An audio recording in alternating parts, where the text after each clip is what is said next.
আসসালামু আলাইকুম।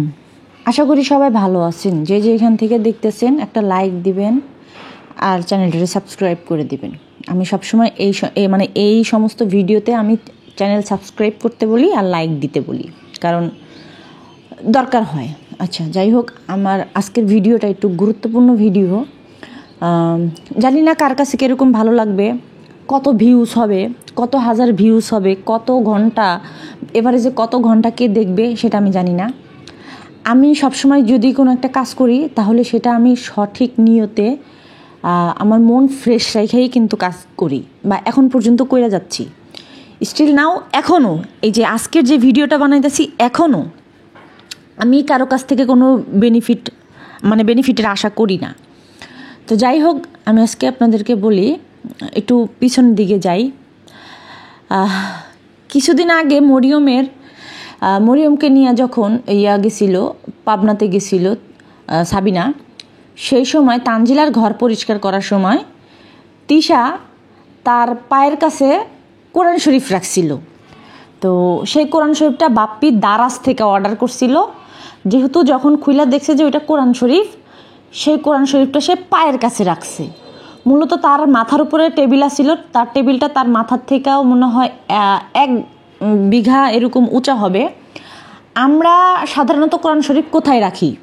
সব থেকে উঁচু জায়গা যেটা, সেখানেই কিন্তু রাখি। এখন আমি যখন জিনিসটা প্যাকেট খুলে দেখতে পারছি যে এটা কোরআন শরীফ, সেই কোরআন শরীফটা আমার জান পরাণ দিয়া হইলেও আমি এমন জায়গায় রাখবো যাতে সেফ জায়গা, সেইখানে যাতে কোনো প্রকার বা কোরআন শরীফটা যাতে কোনোভাবে অবহেলিত না হয়, এটার জন্য। তো যাই হোক, গন্ডা মূর্খ প্রস্টিটিউটরা তো আর এই সমস্ত ধর্ম নিয়ে পড়ে থাকে না। তারা চিন্তা করে কোন সময় লাং ধরবে, ভাতার ধরবে, এটাই তাদের মূল পেশা থাকে বা চিন্তা ভাবনায় থাকে। তো যাই হোক, তখন কোরআন শরীফে পা লাগছে, সেই কোরআন শরীফটা ধইরাও সালাম করলো না, এটাও দেখা গেছে। তো আমি যখন এইটা নিয়ে ভিডিও বানাইছিলাম, তো সেই সময় গিয়া কিছু মহলে কানা ঘষা হইতেছিল যে এটা সে তার পায়ে লাগেই নাই, তিশার পায়ে বলে কোরআন শরীফটা লাগেই নাই। অথচ আমি ফুটেজ সহকারে বিশ্লেষণ করে বললাম যে দেখেন, পা লাগার পরে কোরআন শরীফটা কিন্তু সামনের দিকে আগায় গেছে। এখন আপনি যদি একটা টেবিলে বা একটা মগে যদি আপনার হাতে ধাক্কা না লাগে, তাহলে কিন্তু সেটা পড়বে না বা সেটা জায়গা থেকে সরে যাবে না। তিশার ওটা সরে গেছে। তো তারপরে যাই হোক, এটা নিয়ে আর কোনো হইলো না, কথাবার্তা হইলো না। কারণ সবাই তো আর ধর্মটাকে ভালোবাসে না। ধর্মটারে পুঁজি করতে পারে, পুঁজি করে ব্যবসা করতে পারে, কিন্তু ধর্ম তো আর সবাই ভালোবাসে না। সবার ভিতরে তো আর ধর্মের প্রতি একটা টান মহব্বত এটা নাই। তো যাই হোক, তো তখন হাতে গোনা আমি মনে হয় সেই মানুষ ছিলাম যে কিনা এই কোরআন শরীফ অবমাননা নিয়ে 2টা বা 3টা ভিডিও বানাইছিলাম। আমি ইউটিউবটার মধ্যে কি বলবো, এখন ব্যাঙ্গের ছাতার মতো রোস্টার দাঁড়ায় গেছে। তারা ওই সময় কোনো প্রতিবাদ বা কোনো কিছুই করে নাই, কোনো কিছু না, বয়কটের ডাক দেয় নাই, ইভেন কিচ্ছুই বলে নাই, কিছুই হয় নাই। এটা তাদের কাছে একদম কি বলবো, এটারে ব্যাপারই না, এই জিনিসটা তাদের গায়ে লাগেই নাই। হ্যাঁ, এটা নিয়ে তারা এড়াই গেছে। ইউটিউবটার মধ্যে কিছু সুবিধাবাদী মানুষ আছে যারা কিনা মনে করেন শুধুমাত্র ভিউজ বাণিজ্য করার জন্যই রোস্টিং করে। এমন না যে তারা সামাজিক দায়বদ্ধতা থেকে বা সমাজটাকে পরিষ্কার করার জন্য তারা রোস্টিং করে। তারা করে তাদের ইনকামের জন্য, তারা করে তাদের ডলারের জন্য। বুঝতে পারছেন? এখন আমারে যদি বলেন যে আপনিও ডলারের জন্য করেন, হ্যাঁ করি। আমি ডলারের জন্য করি। আমি সমাজটাকে ধ্বংসের হাত থেকে বাঁচানোরও চেষ্টা করি। আমি আমার সাধ্য মতো চেষ্টা করি। আল্লাহ তাআলা বলছে যে তোমার যদি কোনো কিছু করার না থাকে, তুমি আওয়াজ তুলো। তোমাকে জবান দিছি, তুমি আওয়াজ তুলো। হ্যাঁ, তারপরে যদি তোমার তাও কিছু করার না থাকে, তাহলে তুমি সেই ব্যক্তিকে বা সেই জিনিসটাকে ঘৃণা করো। তো আমি কি করি? আমি আওয়াজও তুলি, আমি ঘৃণাও করি, আমি আবার এটা মানুষের সামনে কিন্তু এটা প্রকাশও করে দিই। আচ্ছা, এখন যে কথাটা কইতে যাইতেছিলাম, তো তখন সবাই সব মহলে চুপ হয়ে রয়েছিল। জাস্ট শুধু আমি করছিলাম, প্রতিবাদটা জানাইছিলাম, কারণ আমার কাছে খারাপ লাগছে। আমি তো আর যাই হোক, আমি তো মুসলিম, আমার তো রক্ত মাংসে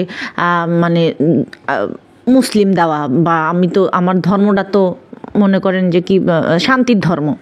তা আমি ওই জায়গা থেকে আমার কাছে জিনিসটা অনেক খারাপ লাগছে, আর ওই জিনিসটা আমার চোখেই পড়ছে, এর জন্য আমি বলছি। এখন আসি আমার যে আজকের ভিডিওর মূল কথা সেটাতে। আচ্ছা, আমরা যখন কোনো একটা সূরা পড়ি বা দোয়া পড়ি বা যেটাই পড়ি, তখনকার গিয়ে আমরা সবসময় চেষ্টা করি কি যে সুন্দরভাবে ভদ্রভাবে পড়তে, যাতে কইরা কোনো সাইড দিয়া একটু যদি ভুল হয়, একটু ভুল হইলেই কিন্তু সেটার অর্থটা কিন্তু চেঞ্জ হয়ে যায়। হ্যাঁ, যেমন ওই যে নুন নক্তা এইগুলা যদি মনে করেন যে ওই 19-20 হয়, তাহলে কিন্তু গিয়া দেখা গেছে যে অর্থটাও কিন্তু অন্যদিকে চলে যায়। যাই হোক, যতটুক সম্ভব করা দরকার। আসলে সবাই তো যারা মনে করেন যে ওই যে ইসলামিক স্কলার বা সেরকম হাফিজি বা না পড়ছে, তারা তো গিয়ে এত কিছু আর পারবে না। যাই হোক, আমি ভুলও হইতে পারি। এখন কথা হইতেছে গিয়ে আমরা যখন একটা সূরা পড়ি তখন আমরা শুদ্ধ করে বলার চেষ্টা করি। এখন গতকালকে না, একদিন আগের মেবি ভিডিওটা, আমি আসলে এখন সময় পাই না, এর জন্য আমি এদের ভিডিও দেখারও আমার সময় হয় না। যাই হোক, যেটা হয়েছে আমি দেখে রাখছিলাম ভিডিওটা, আমি ভয়েস দিব করতে আমি সময় পাই নাই। গতকাল রাতেও আমার ঘুমাইতে 4টা বাজে গেছে।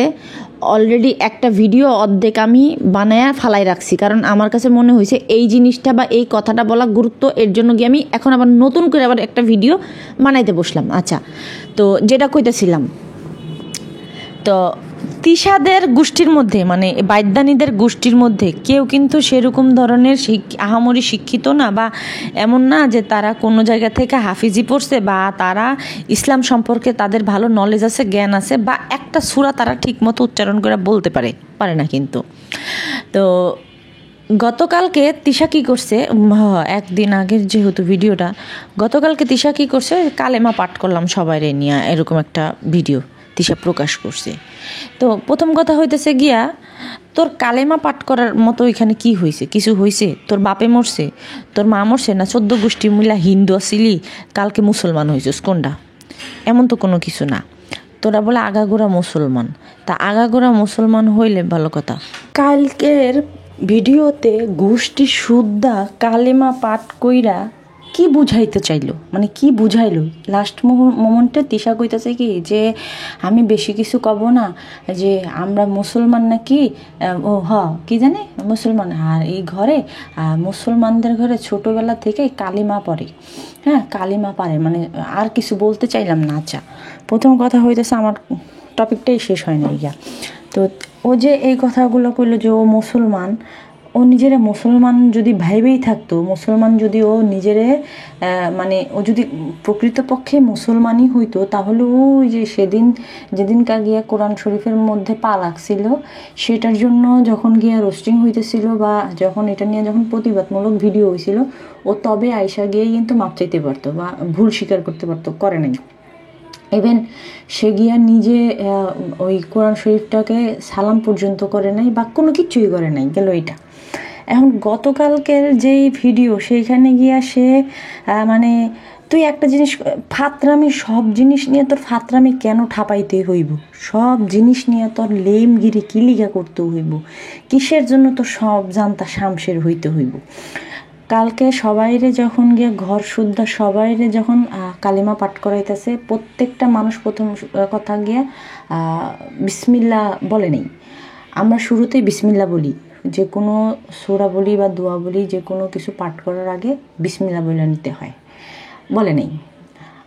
তারপরে গিয়া লাস্ট মোমেন্টে গিয়া কে কইলো জানি, বিসমিল্লা কে জানি বলছে, তিশার নানি মনে হয় কইছে। যাই হোক, ওই যে একটা ফাতরা মহিলা, হ্যাঁ দেখেন, এতেই আপনি প্রমাণ পান ওর কালেমা পাঠ করা হয়েছে কি হয় নাই, সেটা আমি বিচার করব না। আমার ওইটা বিচার করার দরকার নাই, আমি বিচার করব না। আপনারা জাতিরা বা আপনারা দর্শকরাই বলতে পারবেন আমার থেকে ভালো। ওর এই ফাতরামির জন্য আল্লাহ তাআলা ওরে কী করবে সেটা আল্লাহ তাআলাই ভালো জানে। আল্লাহর উপরে ছাইরা দিছি ওর হেদায়েতও চাবো না, কারণ ওর আল্লাহর হেদায়েত দিলে ওরে আগেই হেদায়েত দিত। আল্লাহ হেদায়েত ওরে দিবে না, কারণ ওর হেদায়েতের সেরকম হেদায়েত পাওয়ার জন্য যে কাজ সেটাও করে নেই। নিজের তওবা করে আবার শুধরায় নিক, তাহলে আল্লাহ ওরে আবার হেদায়েত দিবে। ও তো তওবা করে নেই, তওবা না করে একটার পর একটা এরকম ধরনের ব্যঙ্গ করতেছে। সোজা কথা, ব্যঙ্গ যেটাকে বলে।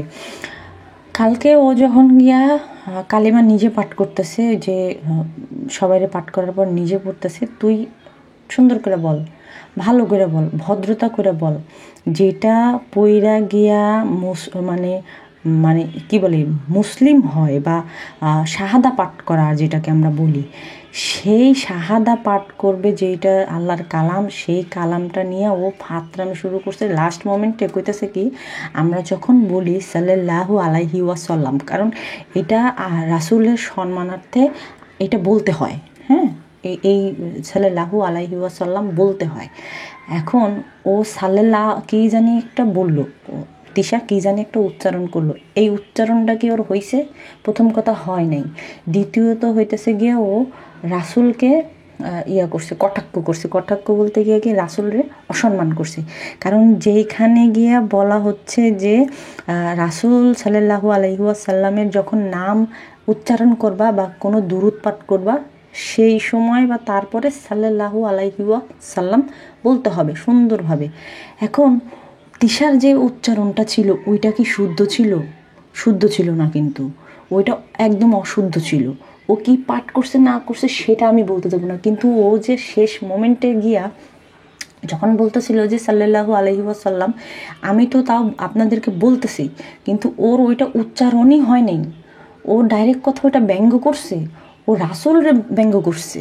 হ্যাঁ, মানে আমাদের রাসূল সাল্লাল্লাহু আলাইহি ওয়াসাল্লামকে, প্রফেট মুহাম্মদ সাল্লাল্লাহু আলাইহি ওয়াসাল্লামকে সে অসম্মান করছে।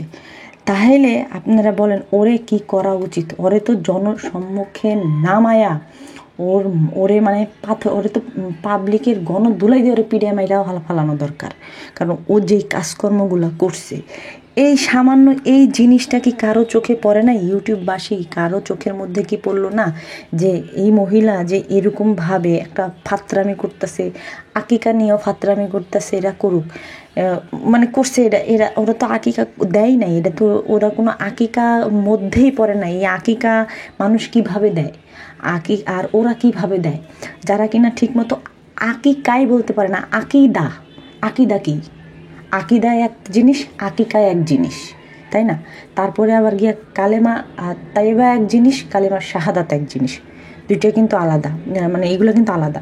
তো এগুলোর কোনো ভেদাভেদ এরা জানে না। তাহলে এরা কিভাবে গিয়া আল্লাহর সন্তুষ্টি প্রকাশ করবে বা আল্লাহর সন্তুষ্টির জন্য এরা একটা কাজ করবে?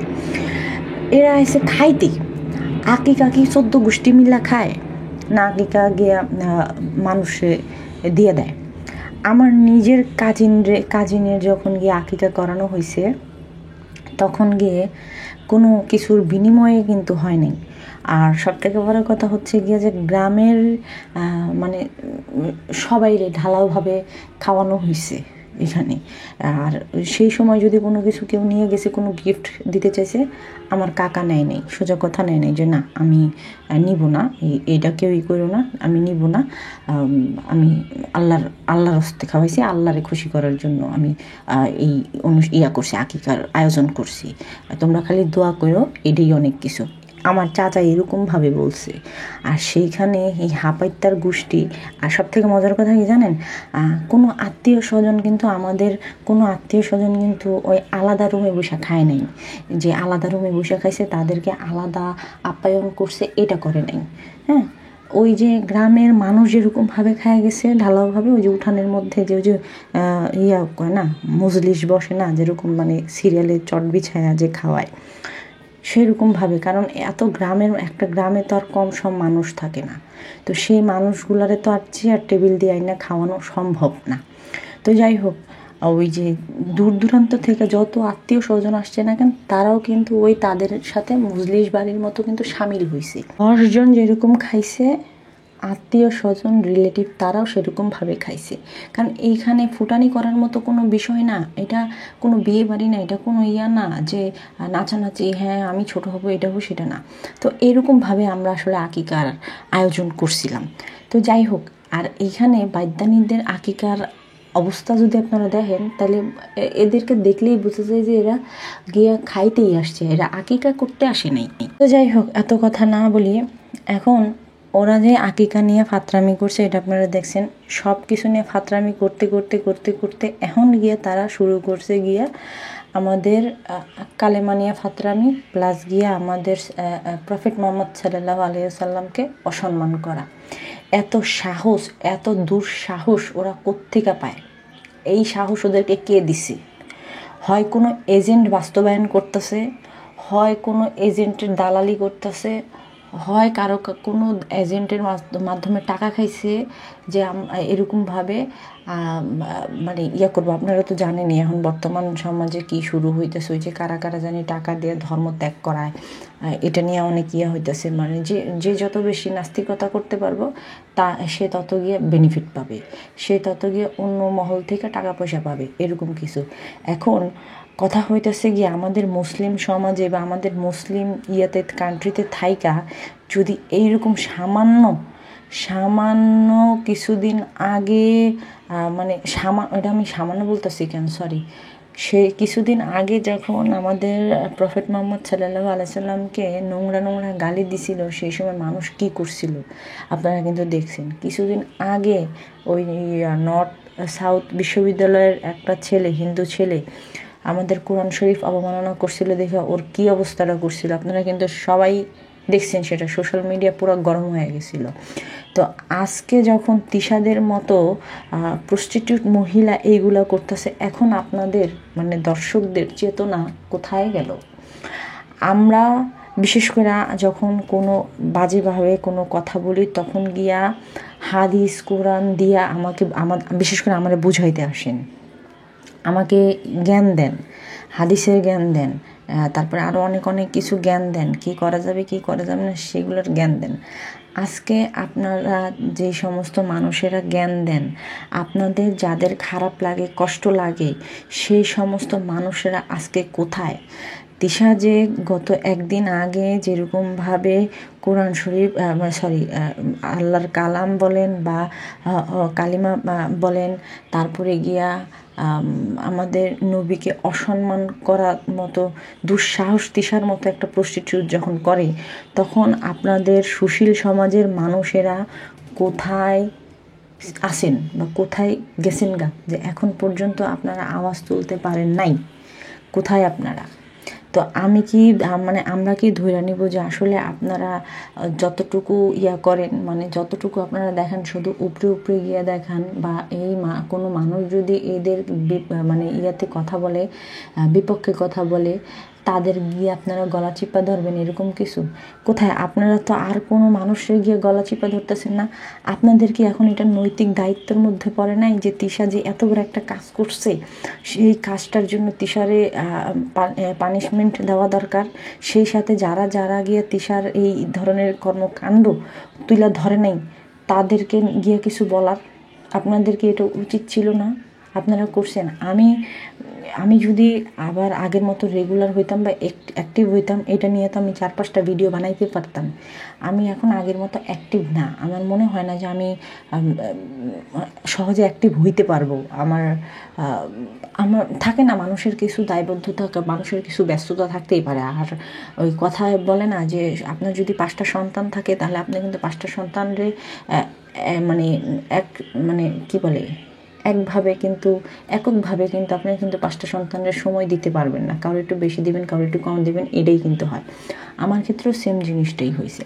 তো যাই হোক, আমি সবসময় চেষ্টা করি আপনাদের সাথে কানেক্ট থাকার জন্য। ইনশাল্লাহ আল্লাহ যদি চায় আমি আপনাদের মাঝে আবার ফেরত আসবো। কিন্তু এখন এই যে এটার বিচার আপনারা কি করবেন? আপনাদের কাছে বিচারটা যে দিলাম, এখন মানে আপনারা কি করতে চান, কি করবেন, আমাকে একটু কমেন্ট করে আপনারা জানাবেন। আপনাদের কি বুক কাঁপে না যখন আপনার রাসূলরে যখন অসম্মান করে, তখন আপনার বুক কাঁপে না? যখন কোরআন শরীফ অবমাননা করে, আপনাদের বুক কাঁপে না? আপনাদের বুক কখন কাঁপে? যখন গিয়া তিশাদের মতো নোংরা পতিতাদেরকে আমরা যখন নোংরা কথা বলি, নোংরা গালি দিই, তখন কেন এত পতিতাদের জন্য, প্রস্টিটিউটদের জন্য আপনাদের এত মন পুড়ে কেন? তার মানে কি ধরে নিতে হয় যে আপনারাও সেই মার্কা মানুষ? এটাই ধরে নিতে হয়, আর কিচ্ছু তো করার নাই। তা না হলে একদিন হইয়া গেছে, এখন পর্যন্ত কোনো প্রতিবাদ কেন বের হইল না? কিসের জন্য বের হইল না? আরও গিয়ে আপনাদের প্রতিবাদ, আপনারা যদি এখন বলবেন যে আপনারা প্রতিবাদ কেমনে করবেন? বয়কট করেন, তাদের ভিডিও দেখা বন্ধ করেন, তাহলেই তো প্রতিবাদ হয়ে যায়। ওই যে মালয়েশিয়ার প্রধানমন্ত্রী মনে হয় ওই চিনির দাম বাড়ছিল, তো বলছে চিনি খাওয়া বন্ধ করে দেন। এখন আমাদের বাংলাদেশেও কিন্তু এই ট্রেডিশনই চালু হয়েছে। ওই যে গতবার এইবারই তো লেবুর দাম বাইরে গেছিলো দেখে কিন্তু মানুষ লেবু দিয়ে শরবত খায় নাই, সাদা পানি দেওয়া রোজা খুলছে, তাও লেবুর শরবত খায় নাই। এটাই তো একটা প্রতিবাদ। প্রতিবাদ কি চিল্লাইয়া মারামারি করেই কি প্রতিবাদ করা যায়? প্রতিবাদ বহুতভাবে করা যায়। তো এখন যারা এই ধরনের কাজকামগুলো করছে, আপনারা তাদেরকে বয়কট কেন করেন না? উল্টা বয়কট না করে তাদেরকে আপনারা হাজার হাজার ভিউজ কেন দিতেছেন? তো আপনাদের প্রতিবাদের ভাষা হইতেছে গিয়া দেখবেন ডলার দিয়ে আসবেন, ভিউজ দিয়ে আসবেন, এটাই হইতেছে গিয়ে আপনাদের প্রতিবাদের নমুনা। আর আপনারা যদি সত্যি কথা প্রকৃতপক্ষে সেরকমই নবীর উম্মত হয়ে থাকতেন, তাহলে গিয়া আমার মনে হয় না যে আপনাদেরকে আমার এখন খোলাসা করে ভাঙ্গা চুরে সব কথা বলতে হইতো। আমি বলার আগেই আপনারা তাদেরকে বয়কট করতেন। তো যাই হোক, আজকে আর ভিডিও বেশি বড় করবো না। ভালো থাকবেন। আল্লাহ হাফিজ।